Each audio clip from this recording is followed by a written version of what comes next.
السلام علیکم۔ حضرت عثمان رضی اللہ تعالیٰ روایت کرتے ہوئے کہتے ہیں کہ رسول اللہ صلی اللہ علیہ وسلم نے فرمایا، جو شخص اللہ کی رضا کے لیے مسجد بنائے، اللہ اس کے واسطے بہشت میں گھر بناتا ہے۔ مسجدیں اللہ کو بڑی پیاری ہیں۔ حضرت ابو ہریرہ روایت کرتے ہیں، کہتے ہیں رسول خدا نے فرمایا، زیادہ محبوب مکانوں شہروں کی طرف اللہ کی مسجدیں ان کی ہیں، اور بہت سے مکان شہروں کی طرف اللہ کے بازار ان کے ہیں۔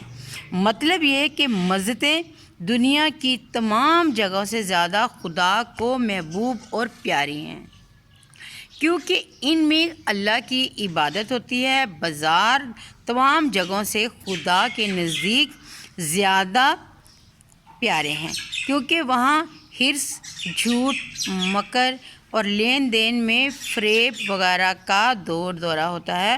یاد رہے کہ بازار میں کبھی بغیر ضرورت نہ جائیں، مسجدوں سے یعنی مساجد سے بہت زیادہ پیار کریں۔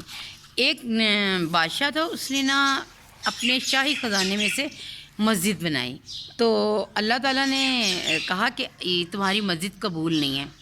تو اس نے کہا کہ اللہ جی، میں نے تو اپنے تمام اخراجات خود پورے کیے ہیں، میں نے تو کسی سے کچھ بھی نہیں لیا، شاہی خزانے میں سے سارا کچھ انہوں نے لگایا۔ تو اللہ تعالیٰ نے کہا کہ اس مسجد کو گراؤ اور جاؤ اور تمام غریب لوگوں سے پیسہ لے کر پھر اپنی مسجد کی تعمیر کرو۔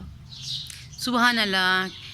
اس بات کی کس کس کو سمجھ آئی ہے؟ مجھے کمنٹس کر کے آپ نے ضرور بتانا ہے کہ اس میں کیا حکمت ہے کہ اللہ نے کہا ہے کہ غریب لوگوں کا پیسہ مسجد میں لگے تو پھر مسجد قبول ہوگی۔